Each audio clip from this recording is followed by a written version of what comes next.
माझ्या सर्व गोड ताईंना मैत्रिणींना सीताराम. तर कशा आहात तुम्ही? तर काल लग्नात भरपूर अशी घरामध्ये कामं पडलेली सकाळी आलेलं आहे दूध. आता दूध पण कामाला जे आहे ते सुरुवात होणार आहे. चला सुरुवात केली पण या सकाळचा चहा प्यायला आहे दूध. आणि मी शिवून आलेला आहे माझं एक आलेला आहे. आज आलं मी शिवून माझं एक पितांबरी जे की मी मला पडलेली आहे 100 रुपये किलो. इथं जे आहे ते 45 पाकिट आहे ते 45 रुपयामध्ये 8 टाके ते मार्केटमध्ये. तर ही 100 रुपये किलोनं महागली होती. तर 200 रुपयाची 2 किलो असे भरपूर मोठे असे पॅकेट आहेत. आणि मला वाटलं इतकं स्वस्त आहे तर म्हणलं तर काम करते की नाही की म्हणून मी आधी तर तांब्याच्या भांड्यावर ह्याचं ट्रायल घेतलं आणि पुन्हा पितळेच्या भांड्यावर घेतलं. आणि तांब्याचे भांडे पण घासून बघितले आणि पितळाचे पण भांडे मी भरपूर घासले. तर खूप छान निघले. जसं की आपण पितांबरीने हे मार्केटमध्ये मागवतो तसेच खूप छान असे भांडे निघलेले आहेत. आणि आधी तर तांब्याच्या भांड्याला कसं जरा मजबूतीनं घासावं लागतं म्हणून आधी तांब्याचेच भांडे घासलेले आहेत मी. आणि तुम्ही पण नक्की ऑर्डर करा. आणि भरपूर दिवस अशी 2 किलोची पितांबरी जी आहे ते आपल्याला जातील. खूप मिनिमम प्राईजमध्ये आहे. मला तर हे पार्सल खूप असं आवडलं. काल जे लग्नाला आता सामान नेलं होतं सगळं मेकअपचं ते खायचं व्यवस्थित. जाताना गडबडीत काढून जातो पण ब्रश पण धुवून टाकायचे कारण ते लावायच्या टाईमलाच एकदम सही राहतील. खूप असे घाण झाले तर आज हे मेकअपचे ब्रश पण सगळे धुवून टाकते कारण ठुलेमध्ये की मध्येच ठेवून जाते तर नाही ना आपल्याला कुठं जायचं तेव्हाच ह्या गोष्टींची जे सही येते तर आता हे धुवून टाकणार आहे.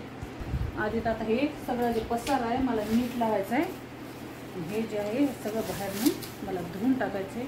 जसं की मेकअपचं जे स्पंज आहे तिथं हे जे आहे आधी जे आहे ते सामान सगळं नीट लावते. काल मी जसं की लग्नामध्ये गेल्यावर आपण दागिने घालतो आणि रोजचं काय आपण दागिने वापरत नाही तर जशी की एकच अशी आपली जे नॉर्मल डेलीची पोत असते ही पोत आपली जी असते ते सगळ्यात ताईंच्या गळ्यामध्ये असते. आणि आता काल कसं आम्ही काल लग्नाला गेलं की आता कसं आपण अधिक वेगळे जे दागिने असते ते घालतो आणि रोजचं जे असते ते नॉर्मल पोत आपल्या गळ्यामध्ये असते. तर काल एक ताई भेटली होती मला लग्नात म्हणजे आमची पाहुणीनंच आहे. तर आता भरपूर असे पाहुणे वगैरे लग्नामध्ये भेटतात आणि चौकडले पाहुणे एका ठिकाणी येतात. तर काल भेटली तर तिनं म्हणजे हे दागिने तर भरपूर झाले म्हणजे पण ही काळी पोत ती काढून खायची म्हणे डेलीची आणि ही ह्याच्यावर सूट होईनं झाली. हे सगळे जे आहेत ते दागिने नवे दिसायला तर ही थोडी जुनपट दिसायची ही काढून खायची.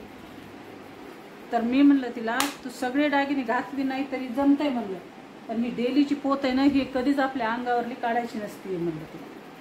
कारण आपण जे आणि सगळ्या ताईंना पण माझं एकच सांगणं आहे की तुम्ही कितीही मेकअप करा आणि कितीही असं किती लाखाचे दागिने अंगावर घाला पण जी आपली रोजची जी डेलीची गळ्यातली जी ही काळी पोत आहे ना ह्याची जे स्तर आहे ते तुमच्या करोडोच्या दागिन्याला पण येणार नाही. आणि जे ही पोत आहे ती गळ्यातली कितीही मेकअप करा कितीही तुम्ही दागिने घाला ही पोत कधीही आपण गळ्यातली काढायची नाही. कारण जे आपले हे पोतीनं ह्या पोतीनंच जे आहे ते आपले जे आपले जीवनसाथी असते आपण सालभर जे पूजा करतो जप तप वगैरे करतो ते ही पोत जी असते हीच आपल्या गळ्यामध्ये असते. आणि जे आता डेलीचे दागिने असते ते आपण सहज आता रुटीनला कधीच वापरत नाही. जसे की छोटे मोठे सण असतात कोणती पूजापाती असतात तर प्रत्येक दागिने आपण कधीच घालत नाहीत. पण डेली जी ही पोत असते आपली काळी पोत ही नेहमी आपल्या गळ्यामध्ये असते. आणि जे सगळे जे पूजा पाठ जे जसं फळ असतं ते ह्या पोतीमुळंच आपला जे जीवनसाथी आहे त्याच्यापासून पोहोचतं. कारण डेली ही 12 महिने आपल्या गळ्यामध्ये असते. ही जी आहे आपण जितके बी आता उपास करतो तापास करतो कोणते ग्रंथ वाचतो कोणते पोती पुराण सगळं देवाधर्माचं जे ऐकतो करतो त्याच्यानं ही जे पोत आहे आपल्या गळ्यातली ही सगळी सिद्ध होऊन जाते. आणि ही सिद्ध झाल्याने जे आपलं जीवनसाथी आहे ना त्याला खूप चांगलं असतं आणि सगळं जे लाभ आहे ते ह्या पोतीमुळं त्याच्यापासून पोहोचत असतो. त्याच्यामुळं आपण कधीही कुठेही जा तुम्ही किती सोनं घाला चांदी घाला पण ही जी पोत आहे नॉर्मल आपल्या डेली रुटीनची गळ्यातली ती कधीही काढायची नाही.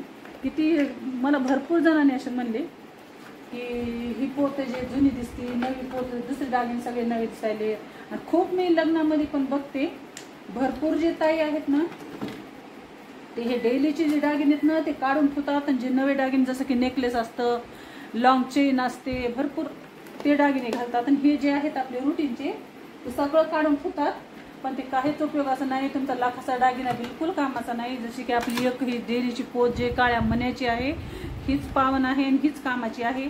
तर सगळ्या ताईंना जे आहे ते माझं एकच सांगणं आहे, आता मला जेवढं कळतंय तेवढं मी तुमच्यासोबत सांगते, की असं नाही की मोठेपणा करते म्हणून. मी जसं वागते तेच तुम्हाला पण सांगते. आणि मग कितीही दागिने घालता येईल, किती मेकअप करू द्या, किती कारण पुण्या ताईला काय सवय असती की झोपताना गळ्यातली ही जे पोत आहे ना ही काढून ठेवतात. भरपूर जणी येतात आणि मी बघितलेलं पण आहे, ही जी पोत राहते ना ही काढून ठेवतात. म्हणतात कुठं गरमीचं ही पितळाची जी डिबरी असते ना मागं लावलेली, ती गरम झाली की ती पोळती, काय होतं असं म्हणून. पण ती गळ्यातली पोत जे आहे ते कधीही माणसानं काढू नये. ते एकदम आपशकून असतं, जसं की पायातले जोडवे आणि गळ्यातली पोत काहीही होऊ द्या. आता पावसाळ्याच्या वेळेस कसं कोणा ताईंना कसं पायांना चिकल्या पण येतात, तसं काही नाही. पण चिकल्या आल्या तरी पण त्याला औषध पाणी लावून आता खूपच झालं की आता काढून ठेवावंच लागतं. पण नेहमी सहसा तर काढू नये. आता काही तकलीफ झाली तर पण काढावंच लागते, पण सहसा तर काढू नये.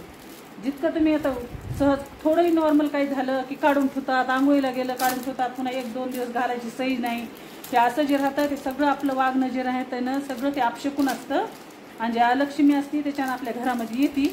त्याच्यामुळे मी सांगते प्रत्येक ताईला की जे आपल्या अंगावरली जी काळी पोत जोड आहेत ती 12 महिने तुमच्या अंगावर ठेवा. आणि माझी गोष्ट आवडली तर कमेंटमध्ये नक्की सांगा की माझं गलत आहे बोलणं की राईट आहे, ते कमेंटमध्ये नक्की सांगा. तर चला आता इथलं माझं आवरणं तर सगळं झालं आहे. आणि जे वस्तू मी काढत असते ते आल्यावर पुन्हा नीट व्यवस्थित सगळं असं ठेवून देत असते, कारण दुसऱ्या वेळेस जे आहे ते आपल्याला घालायला लागते सामान. चला आता धुवून टाकणार आहे सगळं सामान.